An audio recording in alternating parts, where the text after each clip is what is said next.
Oliver! Pangalan ko muna. Daddy Frankie. Ay, oh. Talagang plastic. Plastic. Apa? Ay! Naging makulit na siya. Sige na, kausapin mo. Kampay! Naging makulit na siya. Bakit? Niloloko mo naman kami. Inom na inom. Inom. Tinapay pala. Oh, tinapay. Tinapay pala eh. Tinapay pala. Thank you. Oh, kuha. Thank you. Oh, sige isa, tay. Kuha. Oh, tay. Kuha ka. Oh, kuha. Kuha. Uy. Dalawa ko nyo. Bigyan mo siya. Ikaw.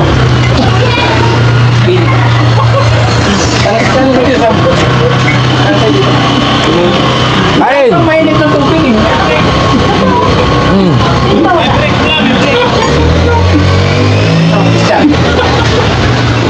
Ilapag mo muna para hindi ka mainitan. Tinatanong ko. Ayaw mo sumagot. Sabi ba? Apa na? Toto. Dalawa.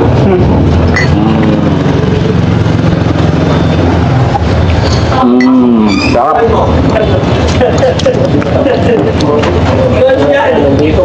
Madali marinig ka.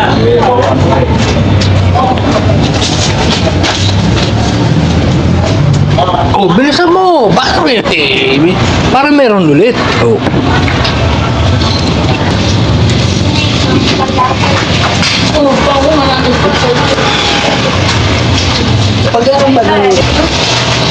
Mamaya, ibigay ko sa'yo.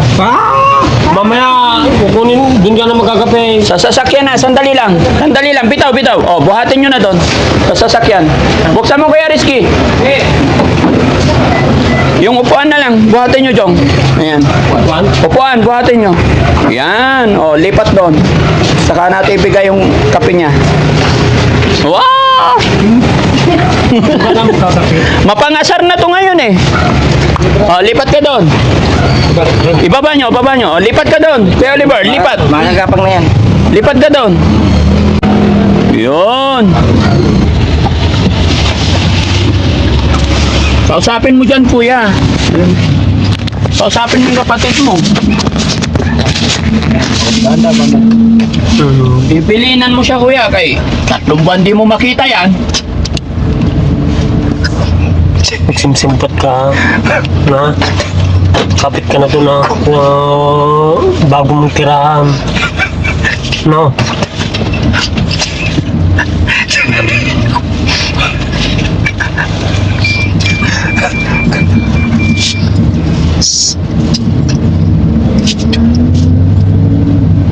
Papagaling ka doon, kunap ka.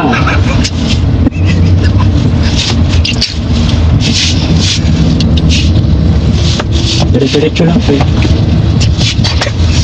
Ipapagamot natin siya kapag Kaya nga po, masaya ka ba na madadala na siya sa pagamutan? masaya siya. Kuya Oliver! Okay ka lang? Oh, ano? Okay ka lang ba? Naubos niya na yung kape niya? Mayroon pang kundi, sir. May konti pa. Pero napapansin mo, kuya, yung pagbabago ni Kuya Oliver. Mayroon. Makulit na siya ngayon. Oo, sir. Pagbiroan na. Nung nandoon siya sa inyo, sa kulungan niya, ang hina, di ba? Mainit, tawa ng tawa. Ano lang ang trabaho yun? Ano lang yun? Oo. Ano sigaw? Pero yung galaw niya, kilos niya, mahina na. No? Nung nandoon, hindi na halos gumagalaw. Oras nakaupo na kasi, sir. Oo. Yun lang Ganyan lang talaga, hindi na tumatayo. Pero nung bago nyo siya ikulong, nakakalakad talaga yan. sir. Yung malakas sa manuti. Totoo ba talaga yung kuya? Almost 15 years talaga nakakulong siya doon? Talagang hindi lang siguro, sir. Hindi lang 15 years. Baka doon pa sa 20 siguro ito. Baka 20 pa na nakakulong. Oo. Sabi kasi nung iba, Hindi lang kasi matandaan. hindi mo na matandaan. So, ibig sabihin, lagpas 15 years talagang nakakulong doon. Kaya pala nalumpo na siya, no? Kasi nakaupo lang na nakaupo. Humina na, wala na exercise yung tuhod niya. Wala na sir.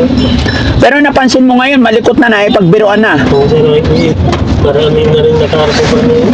O, di ba? Pero kung hindi pa namin siguro napuntahan yan doon, baka mamamatay na siya eh. Pahina na siya ng pahina eh. Kasi kulang siya sa kain, di ba? Oo sir, kami na siya. Oo, hindi. Siguro, kuya, baka nabibigyan ng pagkain, baka isang beses la isang araw or baka 3 times a week, ganun. Ganun talaga sir, kung may pinupunta na ako.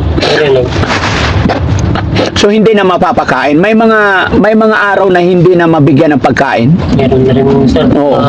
May pinunta na ako. Oo. Okay lang yan kuya, ipag-pray lang natin na makarecover siya at gumaling siya, ano? Sana sir po. Basta gaya ng sinabi ko sa inyo kuya, ano, support lang ninyo ang kailangan ng Team Daddy Frankie. Supportahan nyo lang kami.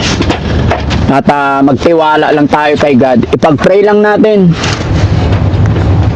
Si bata pa si Kuya Oliver, ano siya, bunso? Bunsong lalaki lang sir. Bunsong lalaki. Nakita nila na kinuha ng Team Daddy Frankie si Kuya Oliver, napanood nila. Nakita na siguro sir, may cellphone naman na yun. Oo. Kita ko nga yung iniinom niyang tubig doon, yung galing sa timba. Tapos syempre, kaya nga dinamihan na lang tubig, no? Para kahit hindi mapuntahan ng 2 araw, May iniinumin na siya sir. may iinumin pa rin. Sabagay, ang tao tayo, kahit 5 araw kung may tubig, mabubuhay. Oo sir, may tubig ang kailangan. Kaya inom lang ng inom ng tubig doon. Okay. Pero mamaya mag-usap pa rin tayo after. Ay, kababayan, mga kabarangay, no? From Pangasinan, andito kami ngayon sa Makati. Medyo naiihi ang mga driver natin, tsaka kailangan pa ng kape. Although may hinahabol kami, dadaan lang kami saglit dito, mga kababayan. Then diretso na tayo sa bahay pagamutan. At gaya ng dati mga kababayan, bawal na bawal po ang kumuha ng camera sa loob, kaya hanggang dito lang kami sa loob ng sasakyan. Muli po ako'y maglalambing sa inyong lahat mga kababayan na samahan nyo kami na ipag-pray si Kuya Oliver para mapagtagumpayan niya yung kanyang pinaglalaban, yung kanyang laban. At mga kababayan, sakaling nanonood ka pa at sakali man po na isa ka nakasubaybay sa kwento ng buhay ni Kuya Oliver dito sa Team Daddy Frankie, maglalambing po ako na pakishare po ang video ito.